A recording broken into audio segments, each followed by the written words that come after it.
Subhanalladzi sakhkhara.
Subhanallah, subhanallah, subhanallah, alhamdulillah, Allahu akbar.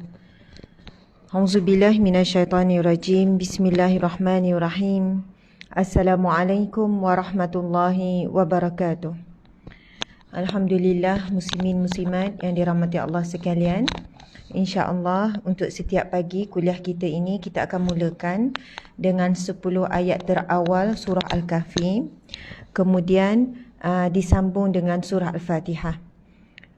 Kita akan mulakan dengan 10 ayat terawal surah Al-Kahfi dan 10 ayat yang terakhir surah Al-Kahfi. Itu sebagaimana hadis Nabi SAW. Hadis yang pertama, Nabi menyebutkan tentang barang siapa yang beramal, menghafaz, beramal, menghayati 10 ayat terawal surah Al-Kahfi, maka dia akan selamat daripada fitnatul Dajjal. Dan fitnah Dajjal ni tuan-puan sekalian, bukan hanya bagi orang yang akan berhadapan dengan Dajjal yang sebenar, yang fizikal tu, tapi bagi mereka yang tidak sempat, alhamdulillah tidak sempat bertemu dengan Dajjal yang fizikal tu, dah keluar pun pelbagai bentuk-bentuk fitnatul Dajjal yang kecil-kecil. Jadi kita sebenarnya sentiasa memerlukan perlindungan daripada pelbagai fitnah. Fitnatul Dajjal Al-Masih, Al-Masihud Dajjal, ataupun fitnah kuncu-kuncu Dajjal. Tentera-tentera Dajjal. Sebelum keluar Dajjal yang benar, yang sebenar, tentera Dajjal telah mulakan persiapan telah lama memulakan persiapan untuk menunggu keluarnya Dajjal yang sebenar. Jadi ancaman tu dah bermula lama dah tuan-puan sekalian, dah bermula lama. Jadi maksud Dajjal ni penipu, pendusta. Sebab itu disebutkan antara Dajjal kuncu ataupun tentera Dajjal terawal pada dah pun keluar pada zaman Rasulullah SAW, antaranya Musailamatul Kazzab, iaitu seorang lelaki yang mengaku menjadi Nabi saat Nabi masih hidup lagi. Ketika Nabi masih hidup lagi, dia telah menulis surat kepada Rasulullah untuk memperakukan dia juga seorang Nabi. Dan banyaklah peristiwa yang menyebabkan ada sahabat Nabi dibunuh dengan kejam oleh grup kumpulan Musailamatul Kazzab. Okey, baiklah, itu sedikit saja penjelasan. Cuma saya akan memulakan untuk pengetahuan tuan-puan sekalian. Kita akan mulakan setiap pagi kuliah kita ini dengan 10 ayat terawal surah Al-Kahfi. Dalam mafhum hadis yang lain pula Nabi menyebutkan 10 awal dan 10 ayat terakhir Al-Kahfi. Jadi kita bacalah dua-dua. Kemudian kita akan terus sambung bacaan Al-Fatihah. Jadi insya-Allah bersedia untuk kita baca 10 ayat awal, 10 ayat terakhir Al-Kahfi dan Al-Fatihah.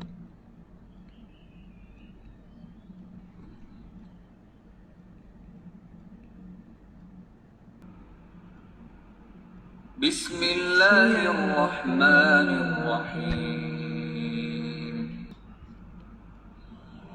A'udzu billahi minasy syaithanir rajim. Bismillahirrahmanirrahim. Alhamdulillahi rabbil alamin. Ar-Rahmanir Rahim. مالك يوم الدين إياك نعبد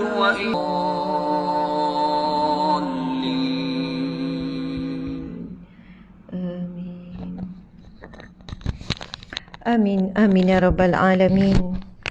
أعوذ بالله من الشيطان الرجيم. بسم الله الرحمن الرحيم. السلام عليكم ورحمة الله وبركاته.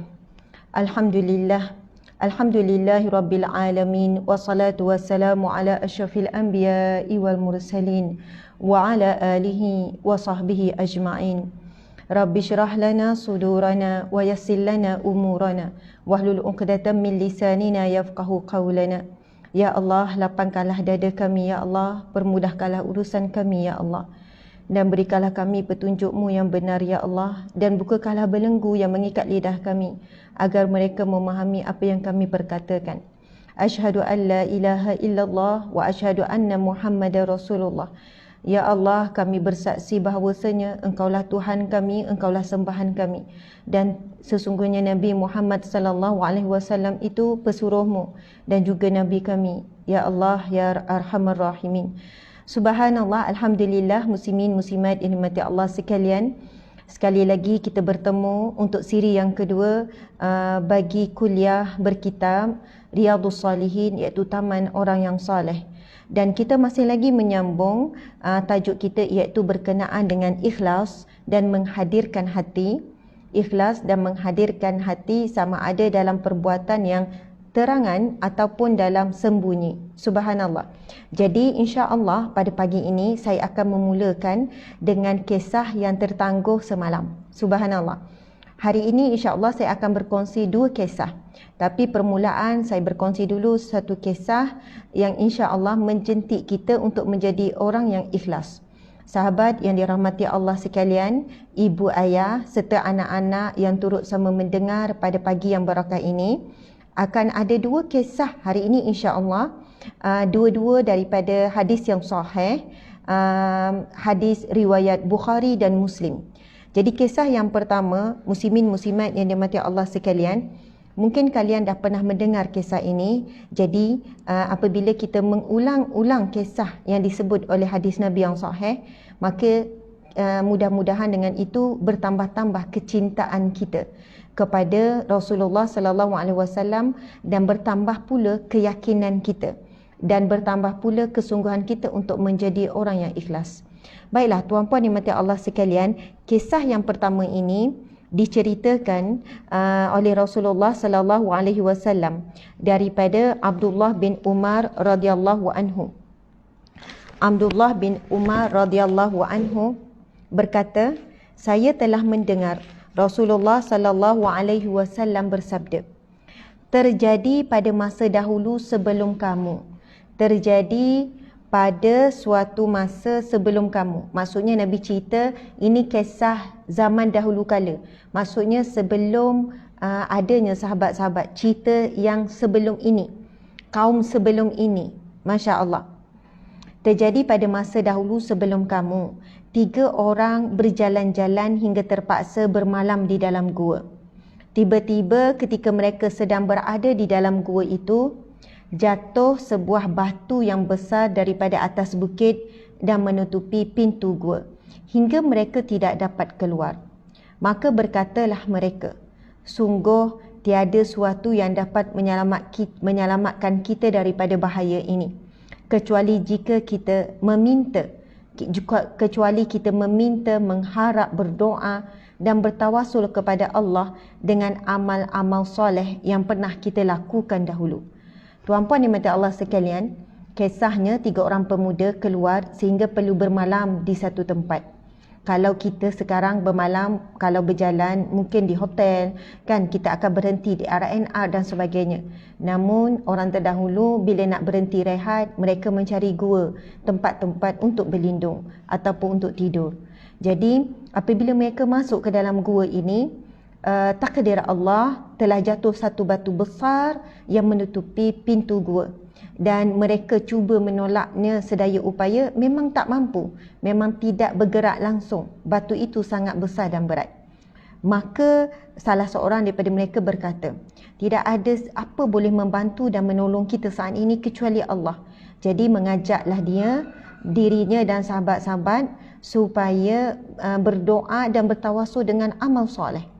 Tuan-puan dimati Allah sekalian, amal soleh iaitu amal yang baik. Dia bukan sahaja baik pada zahir, tapi baik juga kepada hati. Baik juga menurut syariat Nabi. Baik juga dari sudut sunnah Nabi. Sebab itu bila sebut amal soleh ini mesti dia akan melibatkan 3 perkara. Pertama, amal soleh sebagaimana zahir dibuat itu amalan yang baik.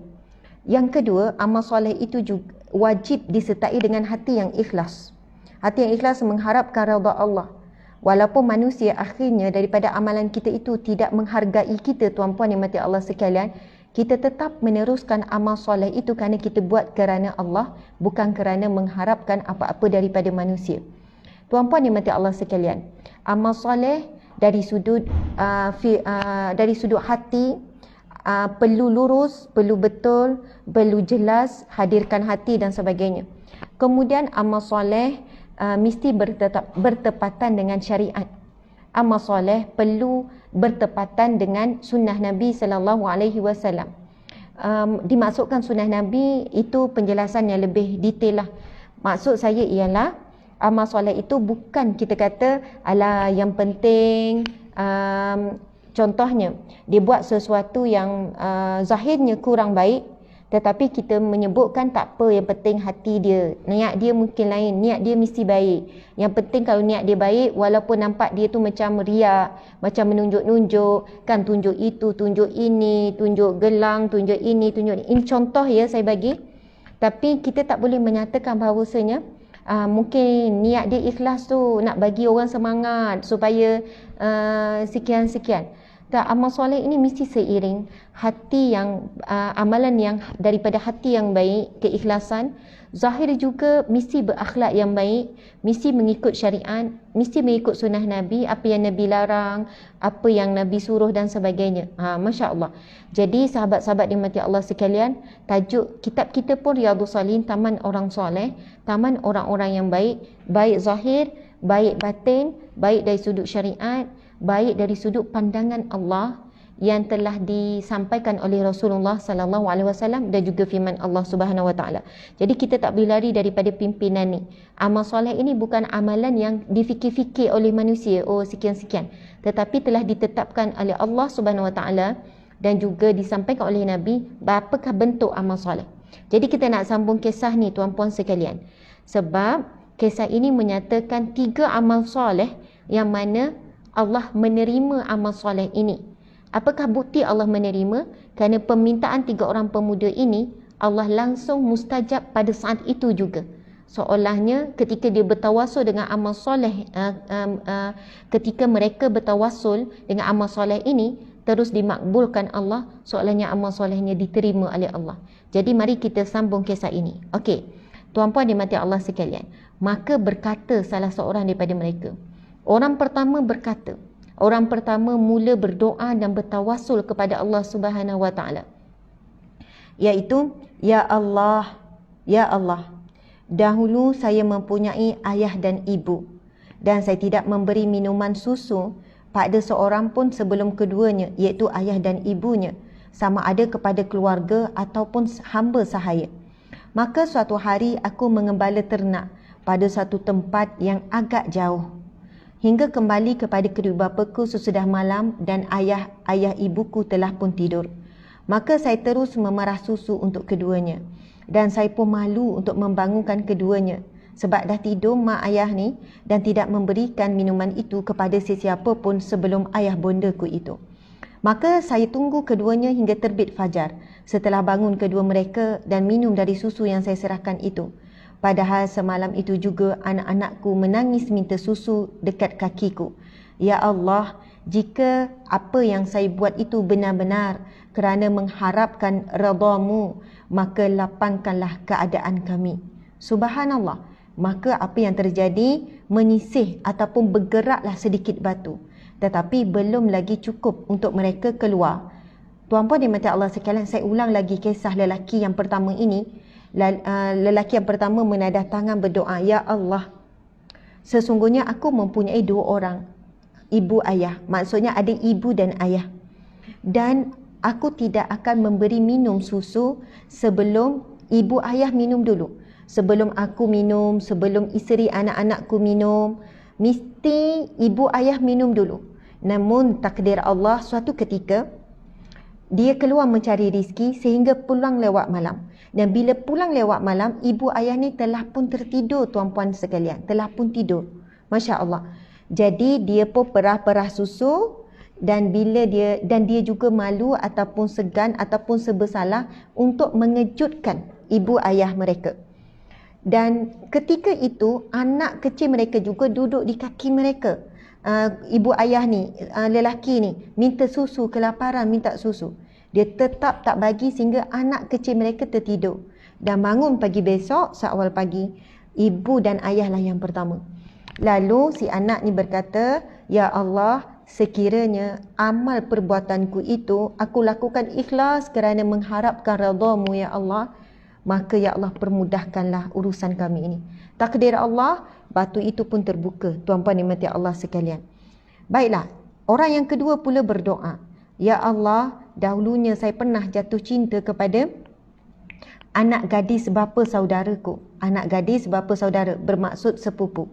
Maka kerana terlalu cintakannya, saya selalu merayu dan ingin melakukan perbuatan yang terkutuk dengannya, iaitu berzina.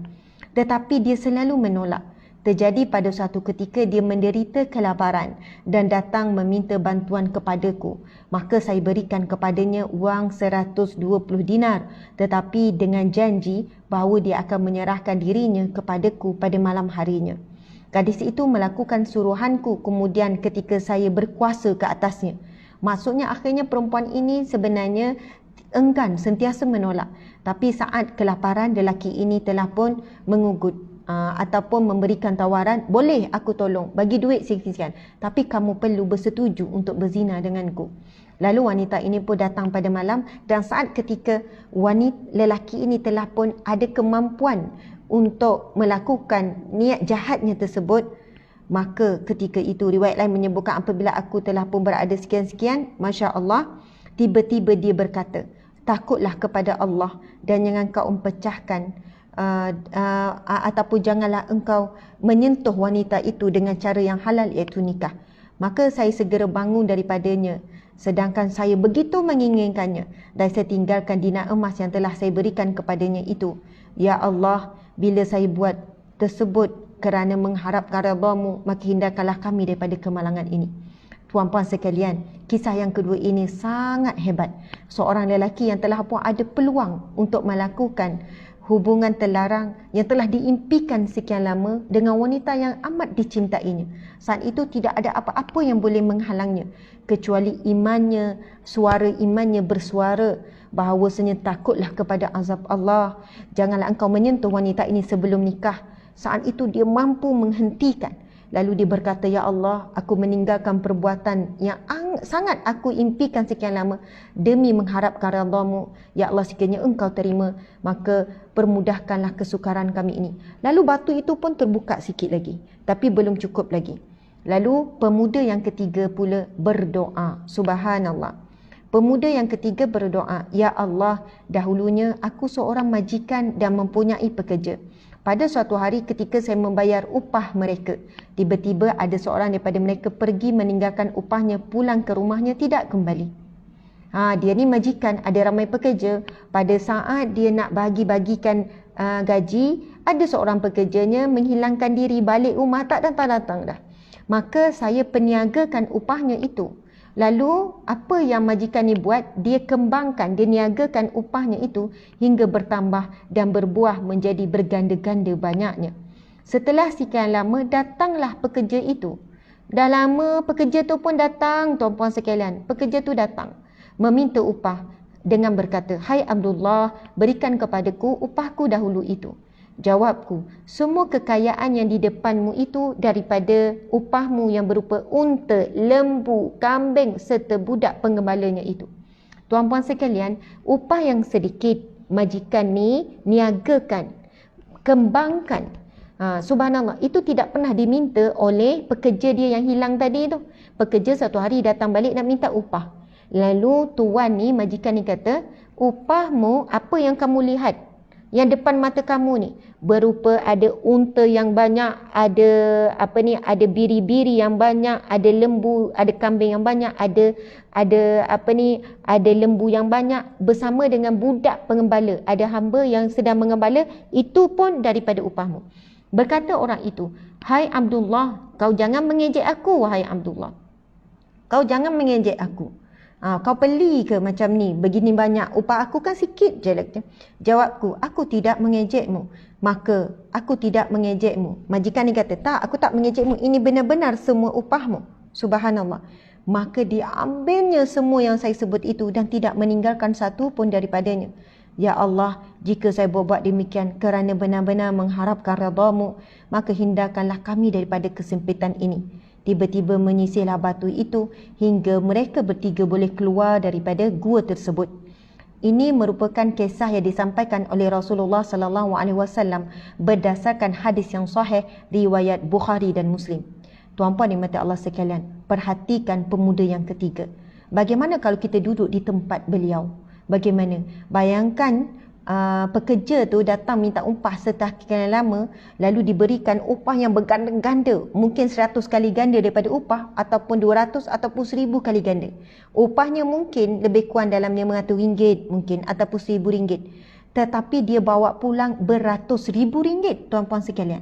Dan disebutkan oleh pemuda ini, lelaki ataupun pekerja dia minta upah tu ambil semua, lembu, kambing, unta dengan semua tu tanpa meninggalkan sedikit pun.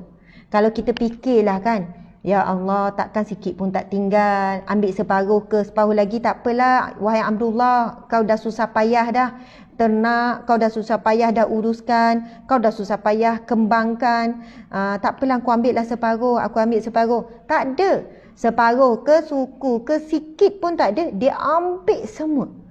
Kalau kita mungkinlah kita kata, amboi tak mengenang budinya, dahlah aku kembangkan harta-harta kamu ni gini-gini, kau pun tak suruh. Patutnya kalau gaji kamu 1000 tu je aku bagi, yang ni sebenarnya aku boleh je untuk aku. Subhanallah, tapi tidak, dia bagi semua. Dia tidak ungkit, dia tak mengeluh, dan dia tidak ada pun menyatakan bahawasanya dia menyarankan, buatlah macam ni, aku kan dah susah payah. Tak. Sudah tentu ia memerlukan masa, tenaga, komitmen dia untuk mengembangkan harta tersebut. Dan dia beri semua. Dan saat orang tu tak meninggalkan apa pun, dia kata, ya Allah, aku lakukan itu mengharapkan redha-Mu. Maksudnya redha Allah jauh lebih besar daripada unta, kambing-kambing, lembu, budak tu. Jauh lebih besar. Jika bayaran dan gantinya adalah redha-Mu, ya Allah, aku mengharapkan itu saja. Sama juga pemuda yang kedua. Dan pemuda yang pertama, tuan-puan sekalian, sangat hebat. Ini contoh amal-amal soleh yang dilakukan benar-benar mengharapkan redha Allah, dan semua amal soleh ini diuji oleh Allah tentang kesukarannya. Bagaimana seorang anak tadi itu sangat menyantuni ibu ayah, sangat berbakti pada ibu ayah, dia mendahulukan ibu ayah melebihi dirinya, isterinya dan anak-anak, dan tidak diberi makan anak dan isteri dan juga dirinya sebelum ibu ayah makan. Subhanallah. Mungkin kita tak mampu untuk sampai tahap pemuda tersebut melakukan kebaktian kepada ibu ayah. Tetapi tuan-puan dan puan Allah sekalian, sekurang-kurangnya jangan kita menyisihkan ibu ayah kita. Masya Allah, itu 3 contoh dan banyak lagi contoh-contoh amal soleh yang baik yang lain. Namun menurut beberapa ulama dalam menafsirkan sirah ini, mereka mengatakan 3 orang ini ada ciri-ciri kewalian. Subhanallah, 3 pemuda ini ada ciri-ciri kewalian. Bermaksud antara ciri-ciri wali Allah adalah mereka yang disegerakan dimakbulkan doa. Kan mereka bertiga duduk dalam gua, tuan-puan dan Allah sekalian. Batu besar menutupinya. Lalu ketiga-tiga berdoa waktu itu juga. Dan ketika mereka menyebutkan tentang amal soleh, lalu bertawasul memohon dengan Allah, kan batu tu segera terbuka. Maksudnya on the spot Allah makbulkan doa. Begitu juga dengan yang kedua, begitu juga yang ketiga. Tuan-puan dan Allah sekalian, untuk menjadi waliullah ataupun orang yang dekat dengan Allah, orang yang makbul doanya, bukan semestinya kita bayangkan seseorang itu mesti dengan amal solah yang begitu banyak, dia fokus, dia ahli ibadah, dia sekian-sekian. Tetapi boleh jadi waliullah ataupun orang yang akrab dengan Allah, orang yang doanya mudah ataupun segera dimakbulkan Allah makbulkan exactly seperti mana yang diharapkan, waktu yang sangat cepat dan tepat. Antaranya adalah mereka yang apabila melakukan amal soleh benar-benar ikhlas kerana Allah, benar-benar mengharapkan redha Allah, dan walaupun perbuatannya itu teruji selepas itu, tuan-puan dimati Allah sekalian, mereka tetap teguh memelihara perbuatan tersebut. Tuan-puan yang dirahmati Allah sekalian, ini bukan sesuatu yang mudah. Ramai mana kita sebagai wanita, sebagai isteri, memang ketika kita melakukan kerja-kerja harian kita, memang ketika kita keluar cari rezeki dan kita bawa pulang, kan tuan-puan dan mata Allah sekalian, waktu bahagia kita rasa kita ikhlas. Bang, tak apa, saya memang niat ikhlas nak bantu awak bang. Saya memang niat ikhlas untuk ahli keluarga kita. Saya tahu gini, bukan untuk orang lain, untuk kita juga, untuk anak-anak juga. Rumah ni untuk kita juga, tak apa bang, saya ikhlas bayar sama-sama. Kereta ni untuk kita juga. Ini saya bagi contoh saja, tuan-puan jangan terasa pula ya. Masya Allah. Namun keikhlasan kita akan diuji oleh Allah. Mungkin satu hari berlaku sesuatu yang kita tidak ingini. Sejauh mana kita mampu untuk kekal ikhlas kerana mengharapkan redha Allah.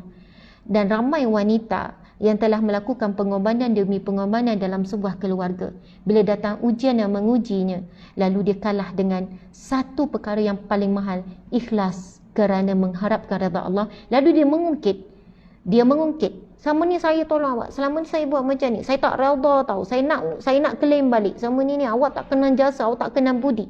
Saat itu terbukti selama ini dia lakukan sebenarnya kerana mengharapkan redha suaminya, kerana mengharapkan balasan suaminya, perhargaan suaminya. Ini contoh tuan-puan sekalian. Begitu juga seorang lelaki kadang-kadang mengungkit kembali apa yang telah dia lakukan, pengorbanannya dan sebagainya. Tetapi kalau kita sebut untuk memberikan peringatan, itu cara lain tuan-puan sekalian. Bang, awak ingat tak gini-gini susah payah bang? Awak ingat tak masa saya bersalin? Abang, itu hanya sekadar muhasabah, nasihat, mengingatkan supaya pasangan itu bersyukur, pasangan itu ni. Tetapi kalau mengungkit dengan menyebut keburukan, mengungkit dengan memperendahkan dan sebagainya, itu nada yang lain tuan-puan dan mata Allah sekalian. Sama juga keikhlasan kita dalam mendidik anak, dalam membesarkan anak, tuan-puan dan mati Allah sekalian, akan teruji apabila anak itu menguji sabar kita. Lalu kita mengungkit pengorbanan, kebaikan yang kita lakukan. Dan sangat malang jika seorang ibu terlepas kata-kata dia tidak redha. Contohnya air susu dia tak redha, sekian-sekian. Na'udzubillahi min zalik, tuan-puan dan mati Allah sekalian. Sebab itu amalan ikhlas adalah amalan yang sangat mahal. Al-mukhlisina lahuddin, orang-orang yang ikhlas, dia sangat akrab dengan Allah. Syaitan sangat takut kepada orang yang ikhlas. Sebab orang yang ikhlas dia akan dilindungi daripada penyakit apa? Penyakit riak, takabur, ujub, sum'ah, suka dipuji, suka dihargai, suka disebut-sebut. Itu sum'ah, apa yang telinga suka dengar. Masya Allah. Tuan-puan dimati Allah sekalian, syaitan, iblis tidak heran kepada orang yang melakukan ibadah yang banyak. Syaitan bagi orang-orang yang baik, dia tidak lagi membisikkan supaya halang. Jangan solat, jangan sedekah, jangan tutup aurat, jangan berbakti pada ibu ayah. Tak. Syaitan pada peringkat orang-orang yang baik, Dia tidak lagi membisik dan menggoda supaya orang-orang baik ini tidak melakukan kebaikan. Tak. Tetapi taktik dan teknik dia naik level lebih tinggi. Dia biarkan orang itu melakukan kebaikan demi kebaikan. Tetapi dia akan berusaha merosakkan jauh. Allazi yuwaswisu fi sudurin nas. Mereka yang meniupkan, mereka itu membisikkan pada hati, pada jiwa manusia itu. Subhanallah, dia direct kan membisikkan ke dalam jiwa, ke dalam hati, sudur, dalam hati, dalam jiwa itu. Subhanallah. Dia bisik dan dia ganggu amal ibadah itu. Kalau dia tak mampu nak ganggu amal soleh kebaikan kita direct dengan kita supaya hati kita ni kan resah gelisah, nak marah, nak ungkit dan sebagainya, dia akan ganggu orang sekeliling. Dia akan mengganggu orang sekeliling kan supaya orang sekeliling itu membuatkan kita kecewa, membuatkan kita marah, membuatkan kita rasa sedih dan sebagainya. Akhirnya kita gagal dalam ujian tersebut. Na'udzubillah. Maka amal soleh kita itu ibarat seperti debu yang berterbangan. Na'udzubillah min zalik. Ramai mana orang membantu orang yang susah. Dia bantu, dia bagi cari rumah sewa, contoh saja ya. Dia bantu tanggung anak belajar. Diuji oleh Allah, orang susah itu jadi senang. Dan dia pula susah. Dan saat dia nak meminta bantuan dengan orang tersebut, orang tu tak nak tolong. Dan yang selama ini 10 tahun lepas, yang dia bantu tu 10 tahun yang lepas, orang tu dah jadi senang. Dia pula susah, dia nak minta tolong. Tiba-tiba orang tu pula susah nak tolong. Kemungkinan besar boleh berlaku dia ungkit balik. Dia cerita kepada orang-orang. Dulu masa orang tu susah, akulah yang tolong dia. Dia lupa dulu aku hantar dia makanan, anak dia pun aku bagi belanja untuk pergi sekolah gini-gini. Na'udzubillah tuan-puan sekalian, amal soleh yang kita lakukan 10 tahun yang lepas, kemungkinan boleh rosak 10 tahun hari ini. Boleh rosak 20 tahun. Nak disebutkan tuan-puan sekalian, iblis syaitan tidak akan senang, tidak pernah berhenti memusuhi amal-amal soleh kita selagi hayat kita masih hidup. Subhanallah, kerana itu bila sebut tentang ikhlas, tentang amal soleh, kisah yang diriwayatkan daripada Imam Bukhari dan Muslim ini tuan-puan sekalian, satu kisah motivasi bagaimana hebatnya amal soleh menaikkan darjat seseorang itu menjadi salah satu golongan disebut waliullah, iaitu mereka yang dekat dengan Allah Subhanahu wa taala. Jadi tuan-puan sekalian, masa kita pun dah habis dah setengah jam. Carilah apa-apa amal soleh yang kita lakukan setiap hari.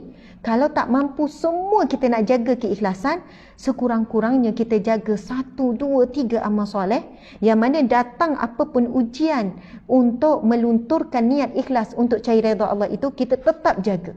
Walaupun air mata kita menitis, walaupun kita rasa perit, orang yang kita jaga dulu, orang yang kita tolong dulu, khianat kita, tikam belakang kita, fitnah kita, kita tetap menuturkan kata-kata, Ya Allah, aku redha Ya Allah terhadap apa yang dilakukan terhadapku Ya Allah. Dan apa yang aku telah lakukan dahulu terhadapnya, kebaikan yang telah aku buat terhadapnya, itu jua dengan izinmu Ya Allah. Dan aku melakukan semata-mata mengharapkan redha-Mu Ya Allah. Dan aku redha Ya Allah dia terhadap pengkhianatan yang dilakukan, terhadap perbuatan buruk yang dilakukan. Maafkanlah dia Ya Allah. Dan Ya Allah, apa yang aku lakukan demi mengharapkan redha-Mu Ya Allah.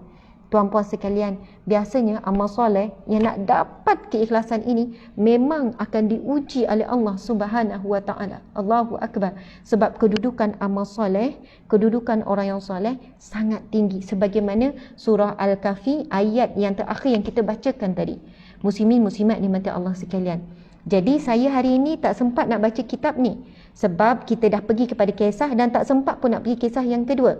Namun saya nak sentuh juga berkenaan dengan definisi ikhlas sedikit je. Esok insya-Allah kita akan ada whiteboard. Kita akan mula menulis conteng. Kalian akan lebih rasa macam lebih memahami lagi sebab saya boleh tulis, saya boleh catat dan sebagainya. Tuan-puan dan mati Allah sekalian, masya-Allah. Nak disebutkan perkataan ikhlas, kan kita ada satu surah di dalam Al-Quran Al-Ikhlas, iaitu surah Qul huwallahu ahad Allahus samad. Okey, sampai akhir ayat. Perkataan ikhlas itu sendiri dia juga bermula daripada perkataan khalasa. Khalasa maksudnya selesai, habis, ataupun dah, ataupun sempurna. Masya Allah.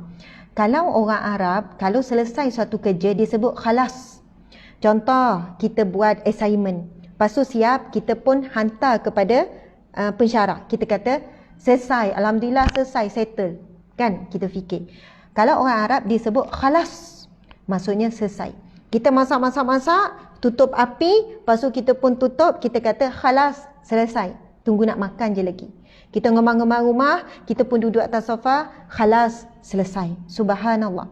Maksudnya, selesai ni tak fikir dah. Selesai, tak fikir dah. Masya Allah. Selesai. Tuan-puan dimati Allah sekalian, setiap amal baik yang kita lakukan, kita kena khalas, selesai. Tak fikir dah.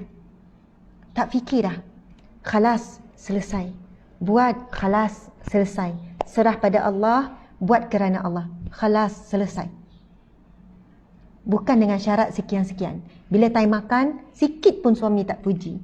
Anak pun tak puji. Khalas, selesai. Kita masak kerana harap redha Allah. Dan Allah uji, suami sikit pun tak puji. Tapi, tak salah kalau kita kata sedap tak? Kenapa tak puji langsung? Tak apa. Itu dalam keadaan gembira, dalam keadaan seronok, dalam keadaan ingin mendidik anak-anak dan suami supaya pandai menghargai. Okey. Tapi kalau marah, masak susah payah, sikit pun tak puji. Malah nak masak macam ni. Itu marah. Itu ungkit. Itu nada yang berbeza. Maksudnya, kita tak selesai tadi. Tak selesai. Masa masak dan masa kita tutup api, kita mengharapkan terikat tu. Mengharapkan tu. Tapi selesai kita buat. Ikhlas. Khalas. Selesai. Masya Allah. Masa makan senyum-senyum. Sedap tak? Tak bunyi pun, tak cakap pun sedap. Sedap Umi, sedap. Kita pun senyum. Itu sebab kita apa? Kita nak latih mereka. Bukan macam kita tak puas hati, nak marah ke, nak tantrum, nak mengamuk. Tak. Masya Allah. Allahu Akbar. Subhanallah. Dah kemar-kemar rumah, khalas. Subhanallah. Kita pun kata, insya-Allah ya Allah, aku buat kerana-Mu ya Allah. Khalas. Dapat pujian, alhamdulillah. Tak dapat pun, tak apa. Masya Allah. Kita buat khalas. Selesai kerana Allah. Dan orang yang begini diberikan gelaran khalis. Khalis. Khalis membawa masuk orang yang ikhlas. Khalas, selesai. Dibuat betul-betul. Khalis, orang yang ikhlas. Orang yang ikhlas adalah orang yang paling bahagia dalam dunia ni. Dia ikhlas, redha, terima apa saja. Dia ikhlas dengan manusia. Walaupun manusia yang dia buat kebaikan itu balas keburukan, khalas, selesai. Sebab apa yang aku buat tidak tergantung dengan feedback yang kamu berikan. Apa yang aku buat tak tergantung dengan apakah tindak balas kamu. Kerana apa yang aku buat kerana Allah, dan aku mengharapkan feedback daripada Allah. Mengharapkan pahala daripada Allah. Mengharapkan ganjaran daripada Allah. Khalas. Dan kita latih diri kita menjadi orang yang khalis. Orang yang khalis, orang ikhlas ini, lepas dia buat baik, dia lupakan. Bahkan bila orang yang pernah dibuat baik datang, ya Allah, contohlah ni ya, Ustazah ingat tak dulu Ustazah? Kita pun macam, ya ke? Oh, Alhamdulillah, subhanallah, saya tak lupa Ustazah dulu Ustazah. Sampai kita boleh jadi lupa. Lepas buat baik, lupakan. Masya Allah, subhanallah. Bila kita nak sebut, tetapi tuan-puan dimati Allah sekalian, kita memang lupa kebaikan yang kita buat. Kita dah lupa 10 tahun lepas kita pernah tolong siapa, betul kan? Kita pun lupa kesakitan yang kita pernah lalui, lalu kita sabar. Sakit bersalin, beranak dan sebagainya.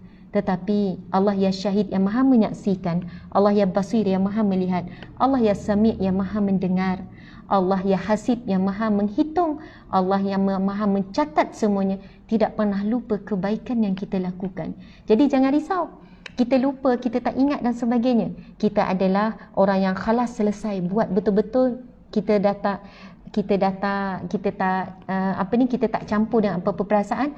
Khalas ini umpama seperti air kosong yang jernih tu.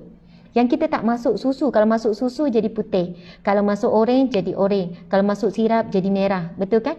Dia umpama air kosong tu yang kita tak campur apa-apa. Memang air tu namanya air yang khalas. Khalas ni maksudnya kosong, selesai, air yang betul-betul kosong.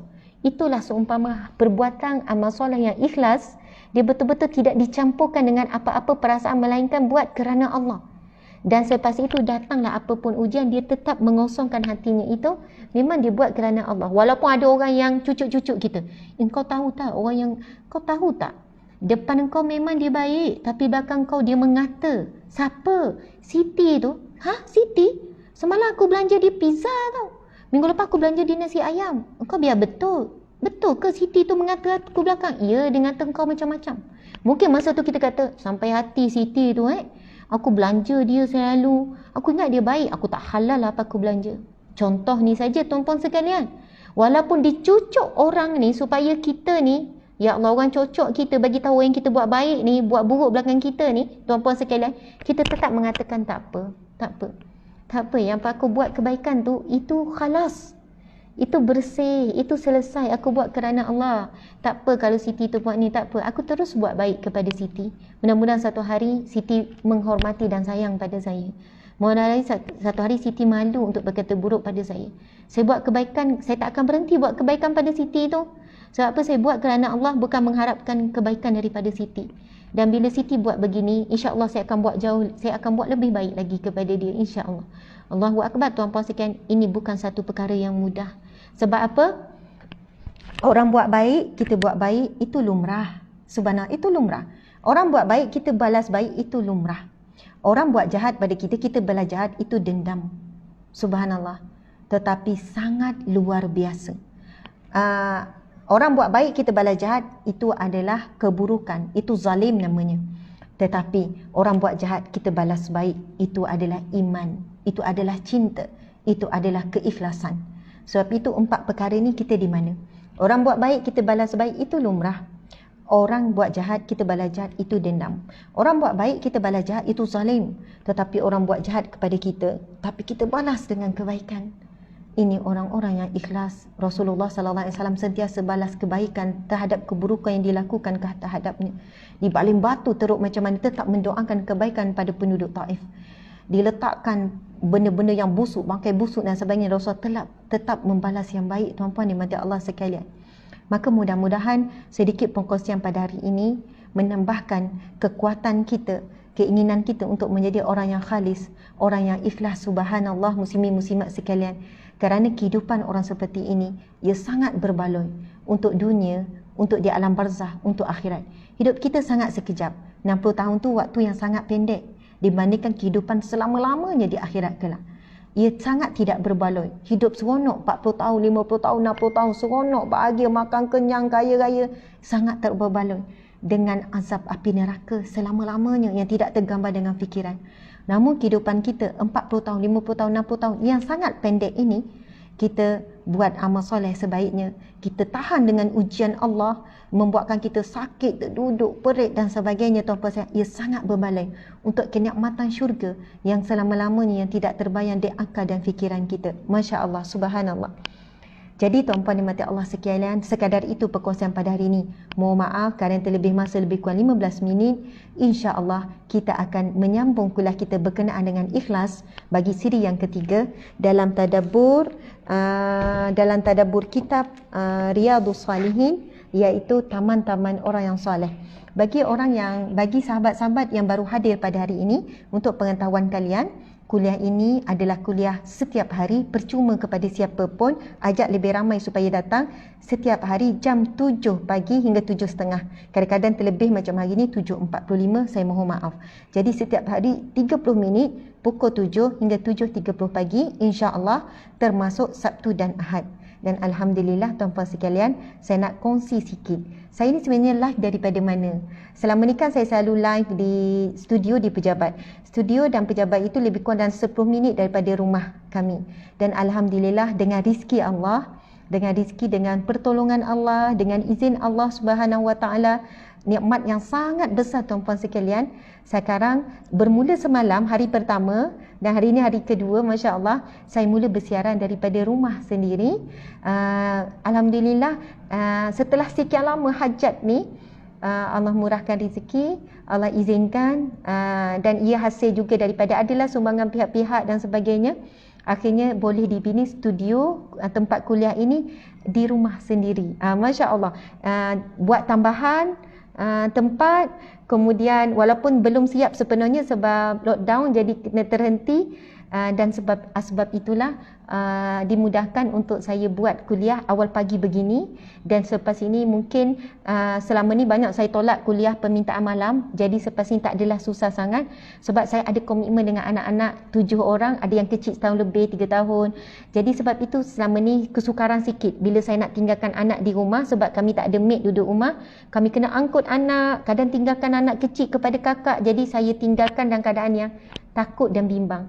Jadi selepas siapnya studio di rumah ni, ia sangat memudahkan dan subhanallah, insya-Allah saya lebih kuat, lebih tenang, lebih bersemangat untuk menyampaikan dan berkongsi ilmu. Alhamdulillah. Saya round sikit. Round sikit. Tak apa ustaz duduk situ. Tak, saya pusing sikit je. Nak tunjuk, ustaz janganlah lari. Ustaz janganlah lari, masya-Allah. Cik suami pun ada. Inilah sikit, tengok tu ustaz lari. Tak apa, tak handsome pun. Ustaz pakai kain plekat. Okey, itu sebenarnya tak berapa siap lagi. Masya-Allah. Itu pun apa ni kita sebutkan almari itu pun tak penuh lagi dengan kitab. Sebenarnya kitab belum angkut. Buku-buku belum angkut. Inilah sedikit rupa keadaan, masya-Allah. Doakan abang, boleh tak abang buat ke belakang sikit? Ini sekadar berkongsi, dua-dua bang. Buat ke belakang supaya nampak. Ini kita ambil ni, telefon abang. Okey, lepas tu pegang dua-dua, angkat. Nak suruh nampak. Ini kalau perasan, ini restroom daripada Dewan. Lepas tu belakang ni nanti kita akan buat background. Kita akan buat background sikit. Itu pun baru pasang je aircon, nampak tak? Sebab bila kita buat live, kita kena elakkan daripada kipas. Sebab kipas tu dia akan ganggu, dia akan bunyi dan sebagainya. Ini pokok plastik semua ni. Pokok plastik bukan saya tanam. Jadi nanti kita akan pasang background belakang yang tak siap lagi. Itulah ada bahagian-bahagian yang masih ni. Dinding tingkap pun tak siap lagi. Macam itulah kan. Kita tutup dengan plywood dulu. Tapi kita dah mula operasi dah mula semalam. Jadi ni memang betul-betul baru siap dalam seminggu yang lepas, sebelum lockdown tu. Jadi kita akan ada 3 selepas ini untuk kawasan live. Kita ada background buku, hiasan. Lepas tu sini nanti Asmaul Husna. Belakang ni kita akan ada sikit macam background lah. Ada, nanti kita akan tukar-tukar. Ada gambar. Saya sebenarnya, mungkin ada orang kata, Ustazah tak buat macam, kan orang buat guna simyard apa, macam belakang green screen tu kan. Memang bukan tak boleh buat, bukan tak pandai buat, bukan tim tak boleh buat. Tapi saya secara peribadi, saya macam tak suka buat apa ni, green screen tu. Background belakang tu rasa macam fake. Macam tu lah. Tapi sebenarnya it's okay. Jadi sebab itu nanti kita akan print banner yang cantik sesuai dan sebagainya. Masya Allah. Jadi tuan-puan dan puan-puan sekalian, apa yang diusahakan ni sebenarnya bukanlah untuk kejar itu ini, tapi bila kita buat kerja dakwah, bila kita menyampaikan, kita buat sehabis baik. Kita buat yang terbaik.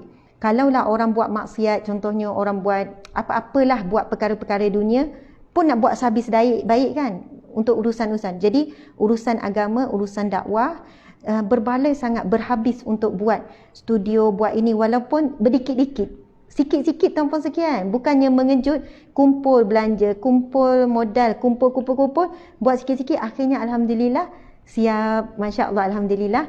Saya nak ucap terima kasih kerana ramai yang sebenarnya tanpa saya tahu dan sebagainya menyumbang, tanpa menyumbang kepada kerja amal kami di bawah NGO Sahabat Amal Care, dan menyumbang kepada kerja dakwah. Jadi sedikit sebanyak kita gunakan, dan sebahagian besar tu kita kumpul sendirilah. Jadi yang membantu saya bila buat di rumah, encik suami lah. Ni encik suami belakang ni. Dia tak nak tunjuk. Okey, sebab dia kata tak handsome sekarang ni. Masya Allah, alhamdulillah. Terima kasih tuan-puan sekalian. Sekian daripada saya. Kita tangguhkan majlis kita dengan tasbih kafarah dan surah Wal-As. Bismillahirrahmanirrahim. Subhanakallahumma wa bihamdika asyhadu an la ilaha illa anta astaghfiruka wa atubu ilaih. Bismillahirrahmanirrahim. Wal-As innal insana lafi khus illa alladzina amanu wa amilus solihat wa tawasaw bil haqqi wa tawasaw bis sabr. Sadaqallahul azim. Amin ya rabbal alamin. Sekian, berjumpa pada pagi besok insya-Allah. Wabillahi taufiq wal hidayah. Assalamualaikum warahmatullahi wabarakatuh. Okey, kejap.